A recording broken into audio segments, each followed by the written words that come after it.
வணக்கம் நேயர்களே. அண்மையில் பருத்தித்துறையில் தம்புசெட்டி பகுதியில் செந்தூரன் என்கின்ற 30 வயது இளம் குடும்பஸ்தர் மீது வாழ்வெட்டு கும்பல்காரர்கள் அவருடைய கையை துண்டாடிய சம்பவம் யாழ் மாவட்டத்தில் பெரும் அதிர்வலைகளை ஏற்படுத்தி இருக்கின்றது.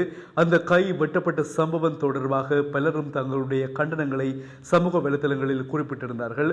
அந்த வகையில் அந்த இளைஞனுடைய துண்டாடப்பட்ட கையுடன் அந்த கும்பல் தப்பிச் சென்றதாகவும் அவர்களை தேடுகின்ற பணிகளையும் விசாரணைகளையும் போலீசார் மேற்கொண்டு வந்ததாகவும் இப்பொழுது செந்தூரன் என்கின்ற இளைஞரின் கையை துண்டாடிய குழு கைது செய்யப்பட்டுள்ளதாகவும் அறிய முடிகிறது. இந்த கைது நடவடிக்கையை மேற்கொண்டிருக்கின்றார்கள் காங்கேசன்துறை மாவட்ட குற்றத்தடுப்பு போலீஸ் பொறுப்பதிகாரி சேந்தன் தலைமையிலான போலீஸ் அதிகாரிகள். அந்த குழுவை கைது செய்திருப்பதாக தெரிய முடிகிறது. அந்த கையை வெட்டியவர்கள் கைது செய்யப்பட்டு விசாரணையில் வைக்கப்பட்டிருப்பதாகவும் தடுப்பு காவலில் வைத்து அவர்களை விசாரித்து வருவதாகவும் போலீசார் தெரிவித்திருக்கின்றார்கள். எனவே இந்த செய்தி தொடர்பாக கை வெட்டப்பட்ட நாளிலிருந்து பலவிதமான கருத்துக்களை சமூக வலைதளங்களிலும் மக்கள் மத்தியிலும் நாங்கள் கேட்கக்கூடியதாக இருந்தது. ஒருவருடைய பாதுகாப்பு இவ்வளவுத்திற்கு மோசமானதாக இருக்கின்ற நிலைமையை அது சுட்டிக்காட்டுவதாகவும் கையை வெட்டிய கை துண்டை கொண்டு செல்லுகின்ற அளவிற்கு துணிச்சல் மிக்க கும்பலாக அந்த வன்முறை கும்பல் மாறி இருப்பதும் அது சம்பந்தமாக உடனடி நடவடிக்கைகள் எடுக்க வேண்டும் என்றும் தம்புசெட்டி பிரதேச மக்கள் மற்றும் சமூக ஆர்வலர்கள் சமூக வலைதளங்களில் தமது கண்டனங்களையும் கருத்துக்களையும் தெரிவித்திருந்தார்கள். அதன் அடிப்படையில் போலீசார் விரைந்து செயல்பட்டு விசாரணைகளை மேற்கொண்டு குற்றமளித்தவர்களை கண்டுபிடிக்கும் பணிகளை முடுக்கிவிட்டதன் அடிப்படையில் காங்கேசன்துறை குற்றத்தடுப்பு போலீஸ் அதிகாரிகள் அந்த கை வெட்டப்பட்ட சம்பவம் தொடர்பானவர்களை கைது செய்திருக்கின்ற சம்பவம் இப்பொழுது வெளிப்பட்டிருக்கிறது. அவர்களால் இந்த செய்தி தரப்பட்டிருக்கிறது. எனவே அது சம்பந்தமான செய்தியோடு நாங்கள் எடுத்திருக்கின்றோம்.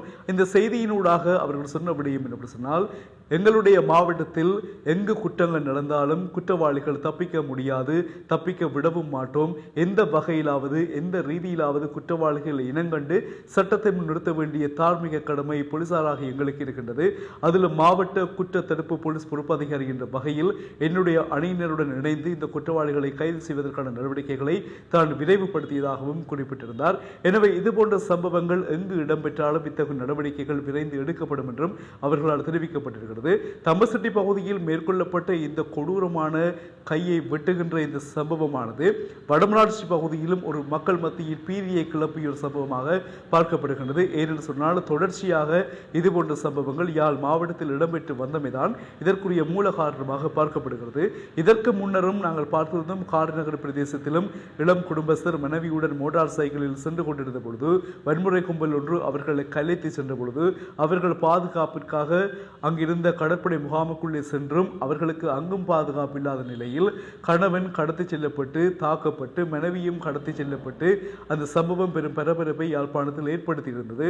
அதுபோல கோப்பாய் பிரதேசத்திலும் ஒரு வீட்டுக்குள் நுழைந்த வன்முறை கும்பல் வீடுகளை சேதப்படுத்தி ஜன்னல்களை உடைத்து அண்ணன் தம்பி என்ற சகோதரர்களை தாக்கி அவர்கள் வைத்தியசாலையில் அனுமதிக்கப்பட்ட சம்பவங்களை நாங்கள் பார்த்திருக்கின்றோம். எனவே இந்த விதமான சம்பவங்கள் தொடர்ச்சியாக யாழ் மாவட்டத்தில் இடம்பெற்று வருகின்றமையால் இவர்களை கட்டுப்படுத்த முடியாதா என்ற மக்கள் கேள்விகளுக்கு முற்றுப்புள்ளி வைக்கும் விதமாக காங்கேசன்துறை மாவட்ட குற்றத்தடுப்பு போலீஸ் பொறுப்பதிகாரி சேந்தன் தலைமையிலான குழுவினர்கள் ஒரு அதிரடியான கைது நடவடிக்கையை மேற்கொண்டிருக்கின்றார்கள்.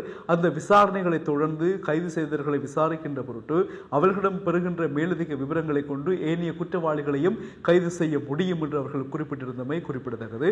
எனவே இந்த செய்தியூடாக நாங்கள் டியூப் தமிழூடாக இணைந்திருந்தோம். தொடர்ந்தும் செய்திகளுக்காக டியூப் தமிழோடு இணைந்திருங்கள். வணக்கம்.